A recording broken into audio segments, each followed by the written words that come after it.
For the last 2 decades, some of the biggest gaming news and reveals have come during the Electronic Entertainment Expo, or E3, the yearly video game industry trade show where the newest titles and products are on full display, many for the first time.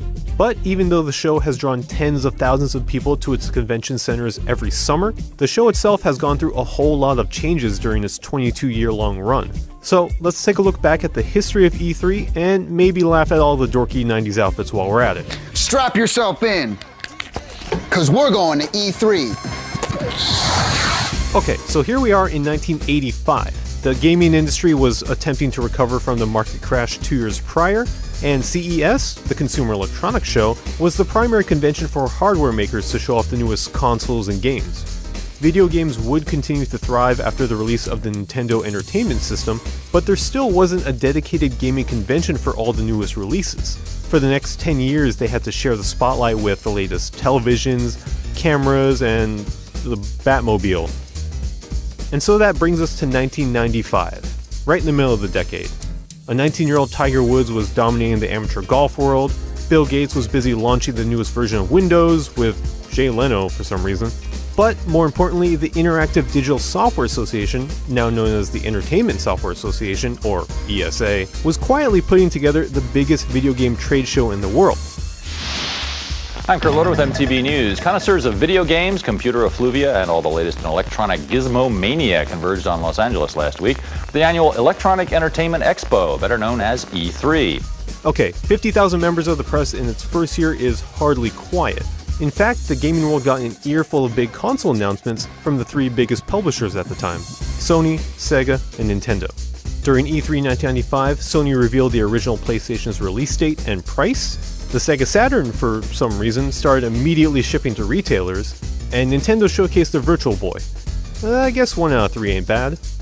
And that was in addition to all the third-party developers who also showed up. 3DO, Capcom, Activision, EA, and Squaresoft all attended, but their presence was dwarfed by none other than Acclaim, who brought in over 15 different games to the show. E3's first year ended up being one of the biggest gaming conventions to date, and encouraged the organizers to continue having the show in Los Angeles every summer. And they did, for the next 2 years at least. While sunny California might have been the perfect spot for E3, due to some unfortunate negotiation problems, the location was actually moved to Atlanta, Georgia for 1997 and 1998. Nevertheless, E3 continued to grow in size, and upon returning to the LA Convention Center, the attendance remained at a steady 60 to 70,000 people strong. That's quite a lot of people, but there were quite a lot of games there as well. E3 1999 featured Sega's new Dreamcast console in full force, as well as some previews of Sony's new PlayStation. At E3 2000, we saw the first appearance of computer software giant Microsoft, who were preparing for the release of their first video game console, the Xbox. And you'll be able to get a box just like this, with Xbox in it. E3 2001 was the final appearance of Sega as a console maker after making the decision to focus on software only. But we also got the first look at Nintendo's latest system, the GameCube, as well as the first trailer for Super Smash Bros. Melee, which, by the way, is still one of the biggest fighting games today. So the new big 3, Sony, Nintendo, and now Microsoft, kind of cruised along for a few years. It wasn't until E3 2006 that Sony decided to make history with one of the weirdest press conferences ever.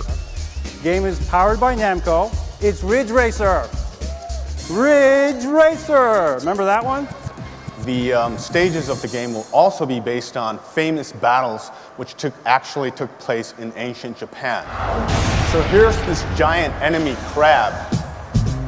Was the unintentional goofiness of Sony's press conference the tipping point? Probably not, but the giant enemy crabs sure didn't help anything. I'll switch over to Yoshitsune, hop on its stomach, and you attack its weak point for massive damage. The following year, citing budget issues among some publishers, then ESA president Doug Lowenstein announced that E3 would now be a smaller, more intimate event with an invite-only list of about 10,000 people.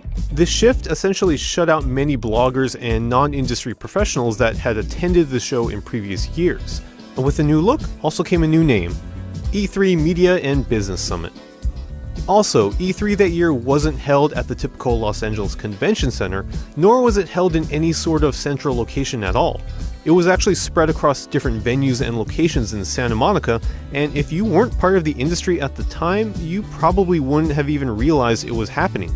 Gone were the gaudy displays and sensory overload of previous years, and in their place were hotel ballrooms and Jamie Kennedy.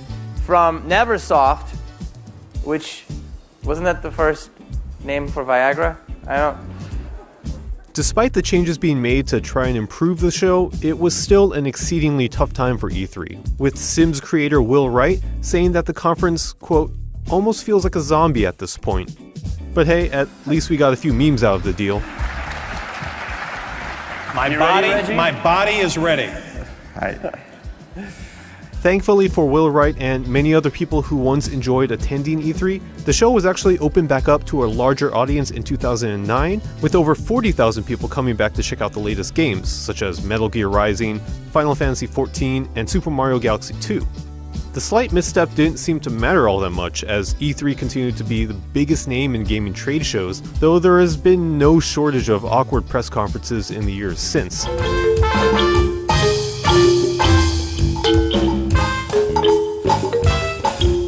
There was Ubisoft's in 2015. Do you have a meme you want to pitch?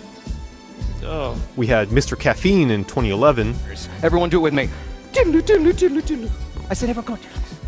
And of course, Konami's in 2010. This is not originally hack and slash anymore.